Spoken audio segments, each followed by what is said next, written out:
Welcome to Amazing Indiana Music Stories.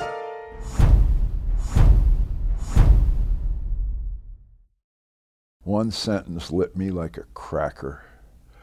Somebody said, "You'll never be allowed to play in Broad Ripple. We only do cover bands. We don't do any original bands. Never will you be able to play." And this was about new wave, punk, folk bands, gypsy bands, spurtle bands, people who wrote their own music and performed it live. So these were the people who I believed in. It wasn't a single music genre. It was a fuck you policy by the leaders of the village, by our community, by our culture, saying, you can't do this. If you can't do something, I'm going to go off and do it. The we can't do it hit an epicenter when Terry Lowe had sold Hot Potato to Dave Crockett and Mike Griffin and Jackie Griffin. And they were going to do a triple ripple. Okay? This is after we did the Justice Project, but they wanted to do the triple ripple. They did the triple ripple and they said, no punk, no new wave, no original, fuck you. We got club pressure. We put them on a hay bale puller, okay, and we decorated it like a float. We put a PA, lights, and a generator on there. We got the chicken mobile. We went over to budget rental, we put a hitch on it. We dragged that float down past the Vogue, turned up Broad Ripple Avenue, and turned it down Guilford and stopped under the light. And the band started playing more music. All of a sudden people go, hey, there's a band out in the street, there's a band out in the street. And everybody came out and they were all having fun watching the band. And now Mike Griffin, the guy who was running the whole show, wanted to know why that was there and what the fuck was going on. And he grabbed his .38 and he was looking for me. Now, I took the keys and I ran off so they couldn't move the vehicle. Finally, after about 20 minutes and police and other issues, we decided that we would move the float over into Spirits, Skip Payton's place. And Skip gave us safety from everything at that point, and he thought it was the funniest thing he had fucking seen in years. Mike Griffin held that against me my whole life. Wow. He did. I so wanted to text his wife when he passed. You know, I loved him. He was a great guy. He was. And it's like, do you want me to get the chicken mobile for his funeral? But I didn't do it. But she'll see it in this interview, and hopefully she'll laugh. Well, and it's funny because when you picked Club Pressure, which was kind of a ska band. Yeah, they were great. But of the least threatening ilk of all of the genre, punk, new wave stuff you could have picked, they would be the most palatable for the masses. Yeah. Right? Oh, yeah. Oh, yeah. They very danceable. Yeah. Very bouncy. Yeah. You Hilarious. know? Well, tell me about, Dave Fulton tells me that the Stony Creek thing was really the first punk show. Oh, okay. And you were involved in that. No, yeah. So how did that happen? How did you get them to let you do that there? It didn't happen at Stony Creek. Oh, it didn't? All right, first off, the patio was the hangout. Right. You know, these two jokers just came in named Bob and Tom, and they started something called a morning show. They hung out at the patio they were there at 4 o'clock every day during cocktail hour. Couldn't miss them. So we said, hey, why don't we do an outdoor thing? And Chubby said, yeah, we can do it. And we went to Stony Creek and we rented it. And then all of a sudden, Bob and Tom started talking about it on the radio. And we got a call from Stony Creek, and they go, "Come pick up your deposit. We are not having this." So we ran into a panic, and all of a sudden we found American Heritage Park out on the far east side, and it was an old casino for Capone, I think. And it had a steel count room in it, that the steel door would shut and the steel doors would shut, and that's where all the money stayed. And we had a stage set up in the back with a PA and lights from Village Audio. And we had your parents, Edot, Joint Chiefs, I think. Joint Chiefs. We have a poster somewhere. Yeah, somewhere there's a poster of that Yeah. show. I wouldn't mind seeing that. I haven't seen a poster for that show in Yeah, years. we have an image of it. I don't know if we have the poster. I'll make sure you get it. That we included in the ticket price was free beer. We went through 50, 60 kegs of beer. It was the most drunken, sloppy thing we've ever seen. But this is back in the day when keggers were a commodity, you know. Hey, let's throw a keg in somebody's refrigerator. They don't do keggers anymore. Kids don't understand what keg parties are. I mean, so we had a huge keg party with a bunch of bands, and this would have been, what, 77 maybe, or 78, around in there? 77, 78. Yeah. And we were, well, no, because Bob and Tom were not there then. Ah, Somebody at the radio station was talking about it, because that's how we got. gotcha. Well, memory fades. Yeah. But so you started doing shows. You had, I was doing shows also down at third base. right, at third base. That was 78, I think. Yeah. That was Danny Cornelius and me. Third Base Jazz Loft. Right. Mary was doing the jazz stuff, and on the weekends we did punk stuff. Right. And who were some of the bands you had down there? Ed Ott in the Future. Oh God. Cheeses from France. Ouch.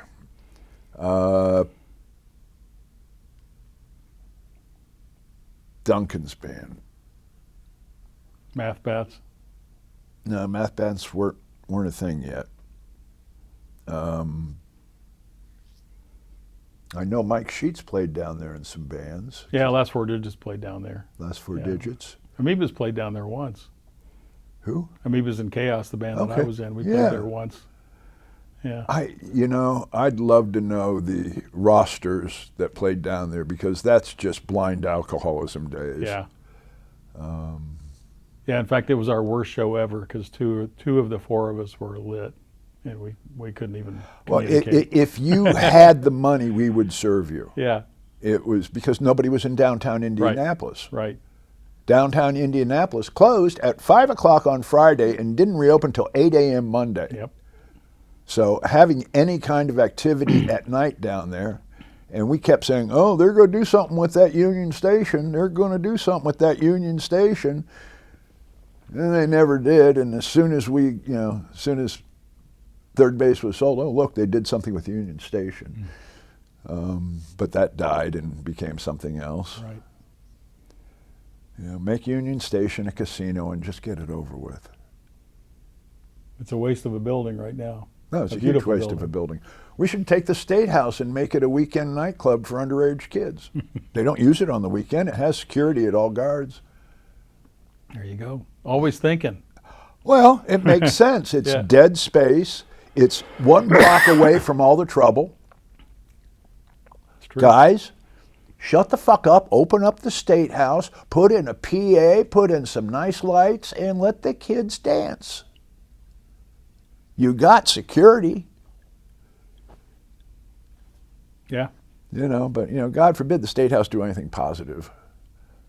true. So tell me about Carfax. How'd that get started? Oh, God. um, I went over to England 79 maybe. And I looked at all the UK artwork and UK posters, and I brought back. This is when you can, you know, it was you can travel with 3 bags, Right. and there was really no weight limit on those bags. I brought back something like 17 or 19 logs. I mean, it was solid wood, but it was just posters all rolled together and wrapped up. And I was going to sell them to Karma in bulk, and they were going to knock them off in the same way they were doing The serigraphics posters. the Yeah. ultra graphic posters. Do you remember the ultra graphic? It was made by Serigraphics. Oh, they're all the fake concert posters, right? All those fake concert posters. Yeah. When I was overseas gathering posters, they got busted for being the biggest poster bootlegger in North America. I did not know that. Oh, yeah. Oh, big time, yeah. Because these posters were in Spencer's Gifts. Yeah. You got your shit in Spencer's Gift, licensing agents are going to see it. And hey, that wasn't a real concert. Yep. So they got busted. I came home. They were no longer interested in the poster business. And I said, okay, well, fuck, I got these. And we threw them in a store, which was Carfax, because this goth thing was being born. And we played into it. Now, sitting around a store with posters all day is about as boring as fuck. So we started learning leathercraft trade. And then we started making belts and studded outfits for all the musicians. I made rubber skirts for singers who sang with Tom Petty and John Cougar, you know. Yes, I'll wrap some rubber around your ass and staple it so it's a perfect fit. No fucking problem. Yeah, Carfax was fun. It served a purpose in our culture. That helps me understand why your sign was made of rubber. Because I don't know if you remember this, but long after Carfax closed, when we opened Missing Link in Broad Ripple, you brought me that sign and said, here, if you guys want this, hang on to it. And I was thrilled to get it. And then it started stinking. And after a few years, I had to throw it out because it was rotting. And here we sit, and I'm trying to remember what sign it was. It was a big black sign, wide, and it just said Carfax. It probably had other information on it too. I mean, I'm just going back 30 years now. But I was so, you know, even then, I mean, I still have one Carfax well, sign. you might have the other one or whatever, but this one you gave me and said, if you guys can use this, great, you know, and I think we put it up for a while, and then it just started smelling. Yeah. And it was literally rotting. You Yeah. know? And I was, why'd you make it in rubber? Well, because you were doing rubber. You Yeah. were working in rubber. Yeah. Makes sense. Yeah. I always wished I still had it, but there came a point where you had to. No, Yeah. yeah, I found a pile of things that were all stuck together in a box. I don't even want to know what's in it. Right. I know. I've been through that too. Floods and stuff. I've been in a box for 30 years. You forgot about me. Yeah. But you saved a lot of stuff, and you know. I still have part of the back wall of Carfax, the little decoupage shit we would put up on the wall. Okay. I still have some of it in one of these. Cool. Didn't you do some other retail? Oh God, yeah, I did Uncle Willie's. Right. And what was Uncle Willie's about? It was a collectible toy store. Okay. Yeah. back when when people were rabid about collecting toys, and Toys R Us had chains everywhere, and Toy Castle or whatever the other one was called. Aladdin's Castle. Aladdin's Castle. Yeah. And, you know, now all the toy stores are gone. Right. Oh, I haunted those too, you know, to get the ones that I thought might be rare and go up in price, you know, or I'd go there as an excuse to go get something for my kids, and I'd end up going to buy stuff for myself. Yeah, yeah. I still have, you know, I unloaded everything at one auction. Did you? And I still have boxes of crap. Every now and then I'll find something. And it's like, I can go over to this guy at 38th and College now and just, you know, hey, look, I have an original Master Slinky Executive 1963. You got any interest in it? Yeah, I got that shit sitting around the house. Huh. So I have no need to get rid of it, but then again, I have no need to keep it. Right. You know, you just end up keeping crap Yeah. for 50 Well, years. you and me both. So tell me about the Chase. You did stuff at the Chase nightclub. The Chase nightclub was a great summer. It, What year? I don't do time travel like that. I can give you abouts. Whenever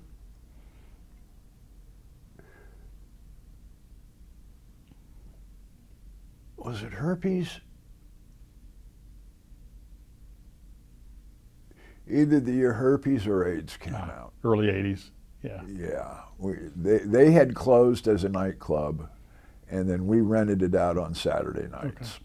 Okay. And I rented it out for the whole summer. We had R.E.M. there, first Indianapolis show of them. I was the first person to give R.E.M. a deli tray.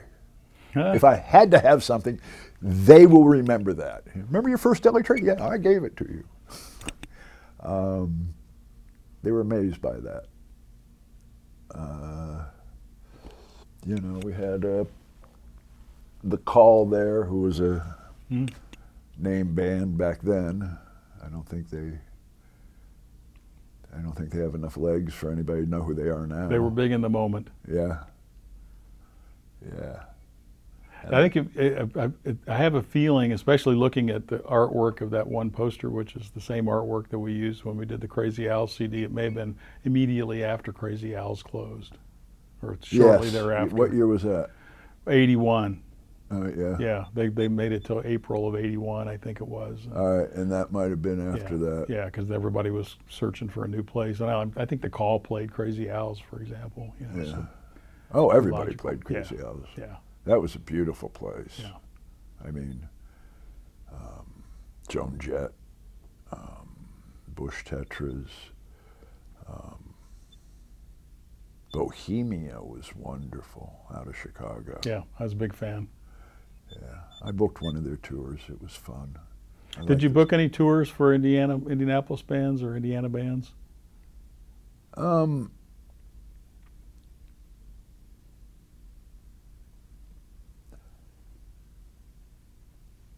Wipers, Bohemia, GWAR.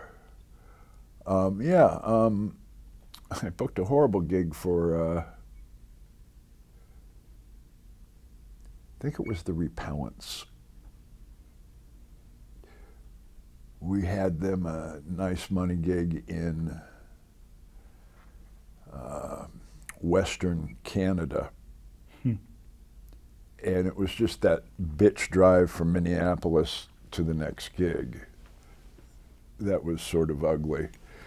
And the fact that we did not state U.S. dollars on it.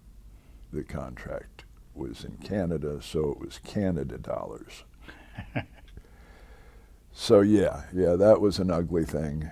Everybody had a lot of fun. They looked back and laughed on it, but it was a fuck Bill. Yeah. At the moment. Yeah, in the moment, yeah. Yeah. The disappearing dollars are always like that. Yeah, I booked Zero Boys in a few places too. Mm-hmm. Yeah. And did the Novelties play outside of Indianapolis much? I don't remember them playing anywhere outside Yeah, that's what I Indianapolis. was Their thinking, claim too. to fame was playing the girls' prison, I think. Was it? Yeah. I think they played the woman's prison. Wow. So did you do stuff with the Hoosier Ballroom? I helped them at first, and then I went off and did Muggins. Mm-hmm. That's right. Muggins was great. I didn't go there much, but the thing I remember about Muggins was seeing the very last Dancing Cigarettes show there. Okay. And they were bitter and breaking up and, falling apart, and they played just a weird, surreal version of themselves. We had Jesus Lizard there. Yeah. That was just incredible show. I think Henry Rollins came through as beat poet or something. R.E.M. jumped up on stage with somebody. 3 of the guys from R.E.M. jumped up on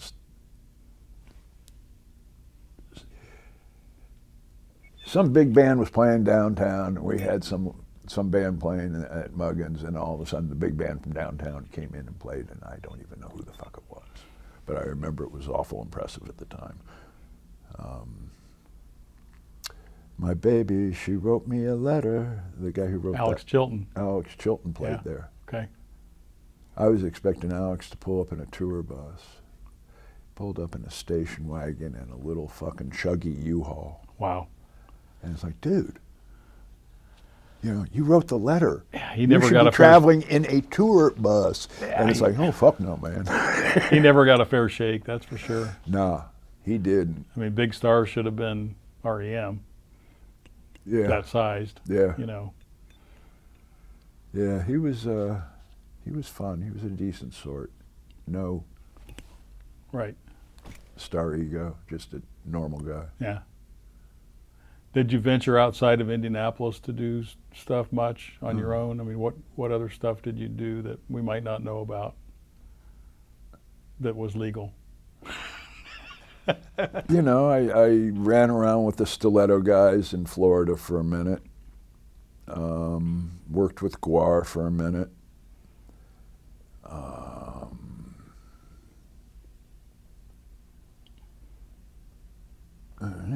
Yeah. Tell me about Mondo. The great talent show. Mondo Mondays happened on Monday because first John Ross owned the Vogue and nobody went out on Mondays, and most of his staff was off on Mondays. All restaurant staff had Sunday and Monday or Monday and Tuesday off. Drinking was not illegal back then. Drinking and driving was not illegal back then. So we decided to get a talent show going. And we discussed this one night on New Year's Eve. And he goes, Mondays are dead, do something. And okay, fine, we'll come up with something. And we came up with the Gong Show style because Chuck Barris, fucking genius. And of course, we have to learn from geniuses. So we did the Gong Show, and we had local DJs. We had Ray from the Alley Cat, Ace Cosby, Debbie Knox, Don, all these different judges. And we just presented local talent. Yeah. And we broke more talent, gave people sea legs enough to go on with their shit because they had never been able to play on the Vogue stage. Right. So it was, we had John Zepp's 15-year-old band in there, 15, 17, 18, I don't know how fucking old they were.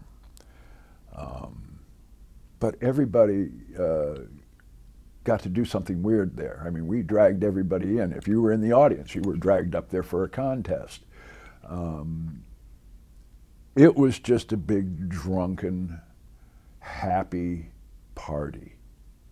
And one of the more successful promotions that ran on for well over a couple years. Then 1988 darkened the doors of everybody because Mothers Against Drunk Driving came out, and everybody got a home personal computer. They're no longer just at the businesses. As soon as everybody got a pie chart, oh, look, I can make a pie chart. My slice isn't big enough. We started having people getting pulled over in Broad Ripple for drinking and driving. When they never pulled us over. You hit a telephone pole. And they'd say, can you make it home? And they would follow you home. But in 1988, that all changed. It all changed. It all went south. Yeah. We used to have ducks in Broad Ripple. Broad Ripple used to be ducky. Oh, yeah. And now they come in at 4 a.m., get the ducks off the pond and geese off the pond because they don't want duck shit. What do you expect with ducks? Right. And the ducks originally came from Woolworths. That was next to the Vogue. Because every Easter you can get ducks for 75 cents a piece to give to your kids.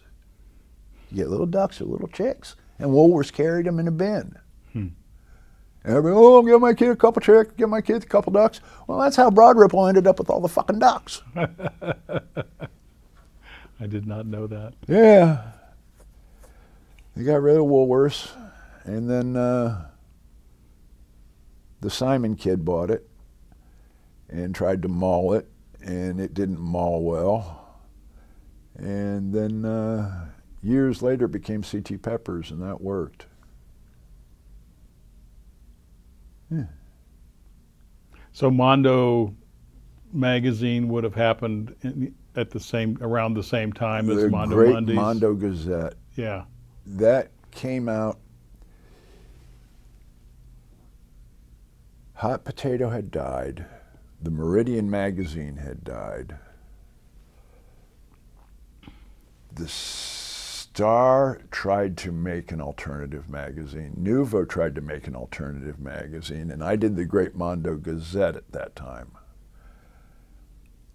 I didn't have the area to do it. I didn't have the production facilities. I just had a bunch of friends say, hey, you want to make a magazine? And we did, and we made a great one. All magazines require a good salesman to sell ads.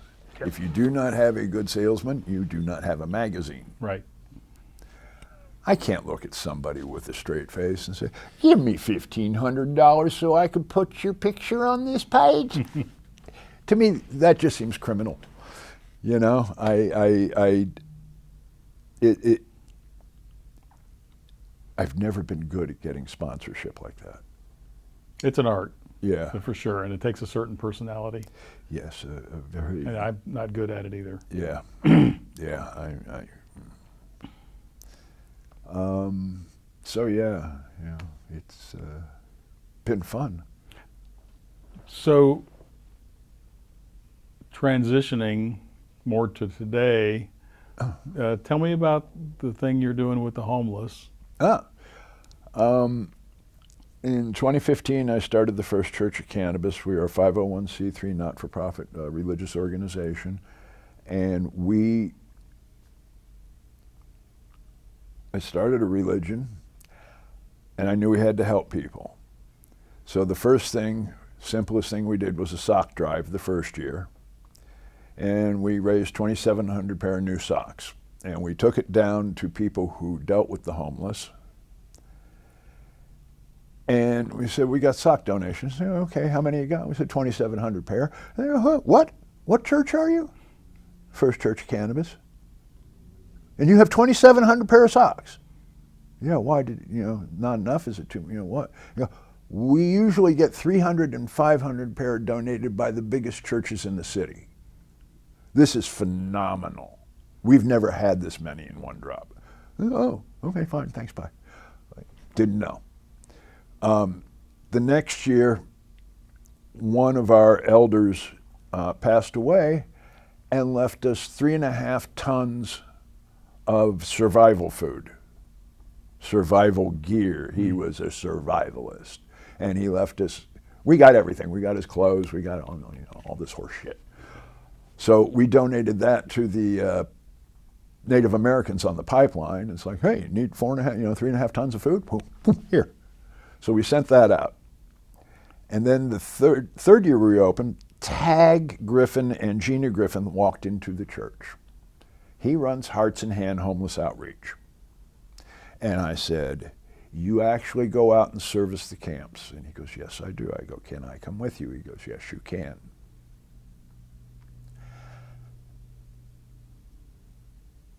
That day changed my life because I got to go out and see a veteran living in a refrigerator box. I got to go out and see people living in conditions I have never seen. It broke my heart. And I got to see the reaction of what a hot, home-cooked meal meant to them. They live in gas stations and fast food restaurants. Giving a hot, home-cooked meal, you get the most grateful smile you will ever get. And being a person who loves addictions, I was instantly addicted to this. So we worked with Hearts and Hands for, well, we still work with them, but we went out with them on Saturday nights for about 6 years, and then we started doing Tuesdays. So we were serving on Tuesdays and on Saturdays because we needed to serve more because there was always more people on the street. This is not a problem we're getting rid of. And we still serve every Tuesday night, except for when my wife is broken and being repaired. We're probably going out next week or the week after, depending on her ability to throw down and help. But we go out and we serve between 175 to 185 now. It's kissing that 200 mark. And where does the food and the money come from? We have people who donate to us regularly. Thank you, St. James. The meat comes from the meat shop of Indianapolis at 1221 South High School Road. They donate meat to our cause every week. They give us thousands of dollars worth of meat every month. Okay, they give us 2 cases of moo, oink, or cluck. Okay, so that's 80 pounds of meat every week that we cook. Wow. We put them in big coolers, big fucking coolers, because coolers also stay warm. Yeah. And we go out and we serve meals. Yeah, it just needs to be done, and I love doing it. And I feel very much at home and comfortable with them, and I find them far more trustworthy and loving than I do when I drive into Carmel. It's the exact opposite feeling I have when I drive into Carmel. I feel intimidated, I feel worried, I feel stressed because of the fucked up judicial system they have there. And I had to throw that in. Well, it's kind of a punk thing to do. Yeah. I mean, you're flying. Your career has been flying in the face of what you were told you could do. Yeah. And so this is kind of like nobody would think this was possible. So you made it possible. Yeah. Yeah. Going back to the music? This is a dumb question, but I got to ask it anyway. Did you play at all?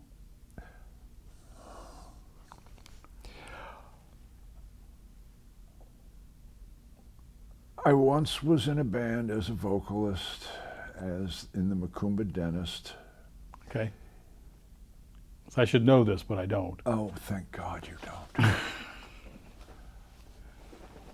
It was a lesson in life to prove that I am better off behind the scenes playing the telephone than being a performer.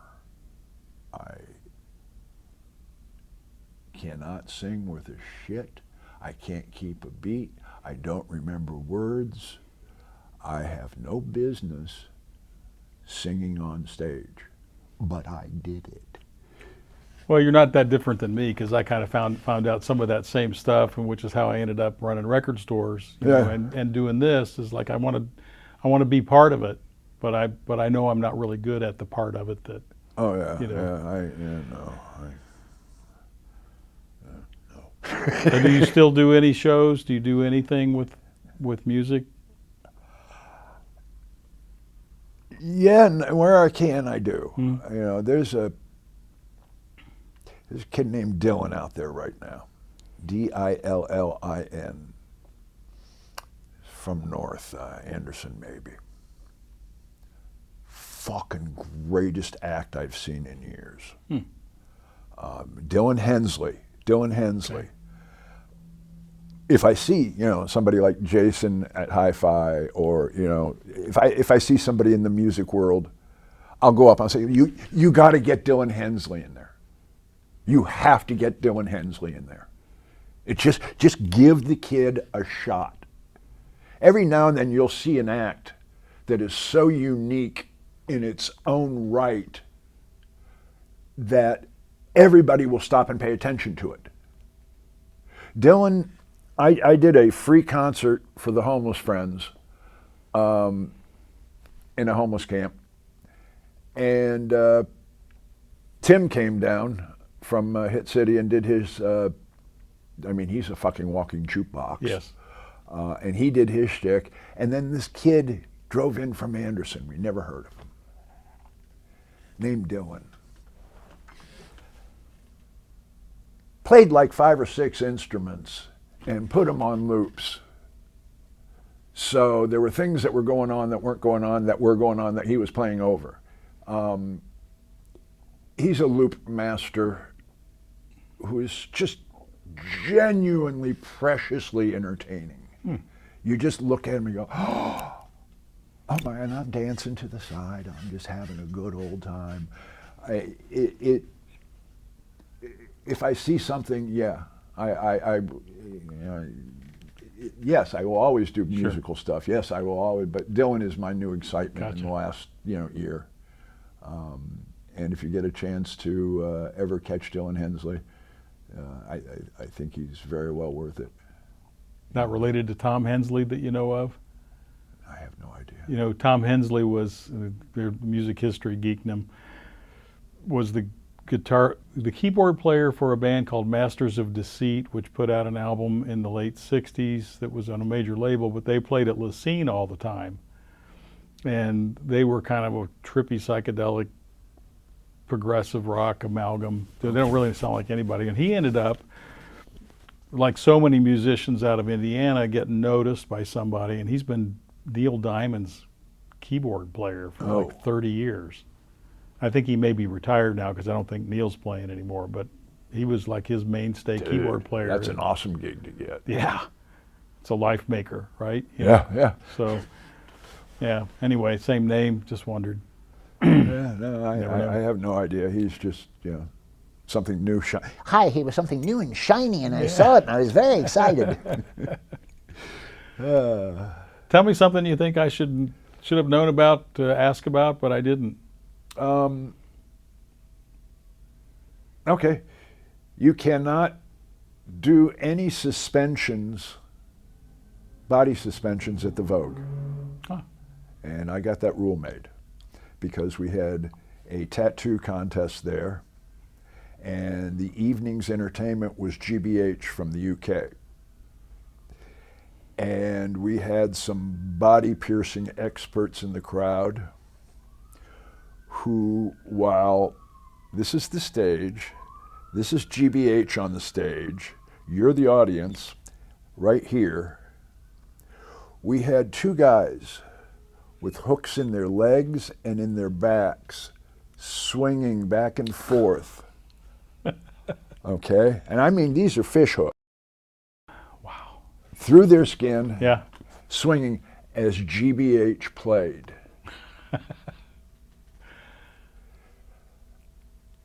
Staff from the Vogue came down at the end of the night and sort of said, never do that again. Never fucking do that again. If we would have had a rip out here, you know, we would have been sued for, and they gave me the public Sure. ramp. But that literally became a rule at the Vogue. And then, oh God, the day the Vogue switched hands, we had a cannabis thing at the Vogue. And we had this guy who made CBD liqueur mix, and he was one of our sponsors. And they did not want the Vogue serving it, even though we already had worked it out. And the new owners sort of said, no, you're not serving CBD. We don't know what that is right now. You're not serving that with drinks. In alcohol, it might make you marijuana crazy or something. So, yeah, that was my intro to the new owners, and I don't think I've done a show there since.